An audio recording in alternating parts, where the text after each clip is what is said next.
काय पोलिसांसोबत चर्चा झाली? 3 सगळ्यात महत्वाचे मुद्दे जे मांडायचे आहेत, तर पहिला मुद्दा असा की ज्या वेळेस फॉरेन्सिकची टीम तिथे चौकशीसाठी पोहोचली आणि त्याचा व्हिडिओ काही माध्यमांकडे आहे, काही माध्यमांनी ट्विट देखील केलाय, तर त्या फॉरेन्सिकच्या टीमच्या आत म्हणजे घराच्या आतमध्ये एक केकन नावाचा सुभाष केकन नावाचा एक माणूस होता, जो अनंत गरजेचा सख्खा मावस भाऊ होता.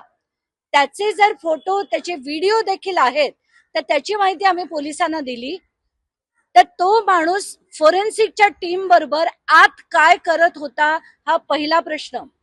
दुसरा प्रश्न की जेव्हा पडद्याला म्हणजे पंख्यापासून जेव्हा दुपट्टा लटकवलेला होता, एखादा नवरा जेव्हा घाबरून बघतो तेव्हा आपल्या बायकोला जर कोणी लटकलेलं बघितलं असेल तर पहिला तिच्या गळ्याची गाठ सोडवेल, पण इथे दुपट्ट्याची खालची पण गाठ सोडवली असं सांगितलं जातंय आणि पंख्याची गाठ सोडवली असं सांगितलं जातंय. कारण तो दुपट्टा बेडवर पडलेला मिळाला तर कोणी वर चढून काही गाठ सोडवायला बसणार आहे का?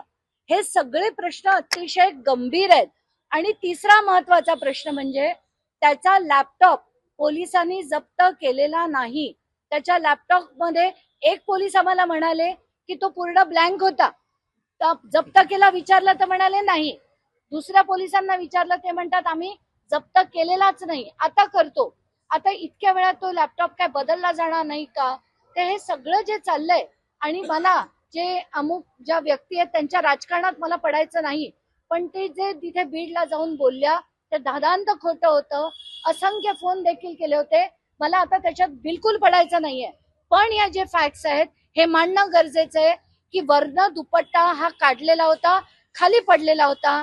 दुसरं म्हणजे जो तो सुभाष केकन नावाचा व्यक्ती होता, तो फॉरेन्सिक बरोबर आत घराच्या आत काय करत होता त्याचे सुद्धा व्हिडिओ एव्हिडन्स मी आता पोलिसांना सबमिट केलेले. तुम्ही म्हणता की गौरीच्या गळ्याभोवती जी दुपट्ट्याची गाठ होती ती सोडणं अपेक्षित होतं. तिसरा महत्वाचा मुद्दा ते येण्याआधी तिसरा महत्वाचा मुद्दा की जेव्हा मी आणि तिचे आई बाबा जेव्हा नायर मध्ये मॉर्च्युरी मध्ये गेलो होतो तेव्हा तिच्या बाबांनी मला दाखवलं होतं की इथे तिच्या राईट साईडला सगळ्या खुणा होत्या, जखमा होत्या. हे आता मी जेव्हा विचारलं तर पोलिसांच्या फोटोग्राफ मध्ये ते नाहीये. आणि हेड इंजुरी असताना इथे जी एक इंजुरी होती जी आम्ही तिथेच दाखवली होती, तर आता पोलिसांचं म्हणणं आहे की ते पिंपल होतं. तर इथल्या ज्या जखमा होत्या त्या मी माझ्या डोळ्यांनी बघितल्यात, यांनी यांच्या डोळ्यांनी बघितल्यात.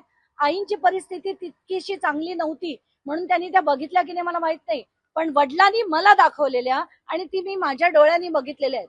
त्यामुळे आताच्या घटनेला जे इथले फोटोग्राफ्स आहेत ते सगळे आपण बघूच काय येतात ते, कारण अशा अनेक हॉरिबल गोष्टी चाललेल्या आहेत.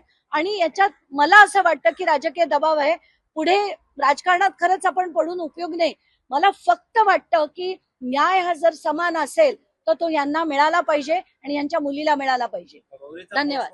प्रायमरी रिपोर्ट तुम्हाला दिलेला आहे काही वडिलांना आणि त्यामध्ये काही जखमांचा उल्लेख आहे का? गळ्याच्या भोवती जो दुपट्टा अडकला नाही, त्याच्या अननॅचरल डेथ आहे आणि कम्प्रेशन ऑफ द नेक एवढंच आहे.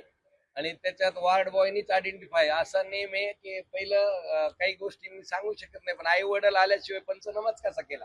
तिथं लटकलेली होती, सोडली कशी? मला तसं सांगा. हा पंचनामा केला कसं काय? कोणीतरी आमचं हिम्मत टाकून खरं बोला. आणि सोडून का आले, कसं गेले, काय एवढं पुरावा असताना तुम्ही मी आत्महत्या लावतात की तुम्हाला ते पोलिसाला सुद्धा मनाला पटणार नाही किंवा आम्हाला पटत नाही की ती सोडली नाही, मग आत्महत्या बोर्ड का लावून तिला सगळीकडे आत्महत्या का करता? डॉक्टरांनी सुद्धा तिथं लगेच वर्ड का मृत्यूचं कारण शोधून तुम्ही लावा ना.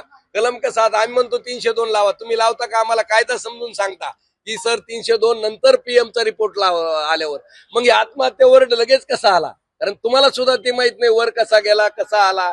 आपण माणूस म्हणून तर एक तुम्ही इमॅजिन करा ना, तुमची मुलगी असेल तर खराच तपास असेल तर ती गेली नाही, तुम्हाला पटलं नाही तरी आत्महत्या म्हणून बातम्या. कारण तुम्हाला मीडियाला माझी बाप म्हणून कळकळीची विनंती, कोणत्याच मुलीला डायग्नोसिस झाल्याशिवाय आत्महत्याने गेली असं नका म्हणू. कारण याच्यावर सुद्धा लिहिलं की मी सांगल ना आरोपी मी आहे, समजा उदाहरणार्थ मी एखादा खून केला मी म्हणन का मी नाही मी खून केला, असं कुणी आहे का? ते तर ते म्हणणारच नाही, आत्महत्या केली आणली तर मग त्याच्याबरोबर आणणारे कोण होते, तिथं उतरलं कसं, याचं काही डायग्नोसिस न करता तुम्ही आत्महत्या का लेबल लावता? गळा तर असा बी माणूस मारून टाकू शकतो ना. एकटा माणूस 2 माणसं धरून एकट्याला तर नाही मारणार. आणि मग ते एकटा सोडलं बरं, तिने केली तर मग तिने सोडलं कसं, याचं स्पष्टीकरण का लपवता? किंवा तिथं कोण होता आतापर्यंत? तपास तुमचा तर आता संपला तपास. आता तुम्ही लगे जामीन घेऊन हे करणार. गेली आमची मुलगी. पोलिसांना तुम्ही हा प्रश्न विचारला का की पंख्याला जेव्हा लटकलेली होती गौरी हो, सगळं विचारलंय. तपास चालू आहे. ते म्हणले तपासात अडथळा येत असतो, काही गोष्टी सांगणार नाही असं म्हणतात. तुम्ही पोलिसांना हा प्रश्न विचारला का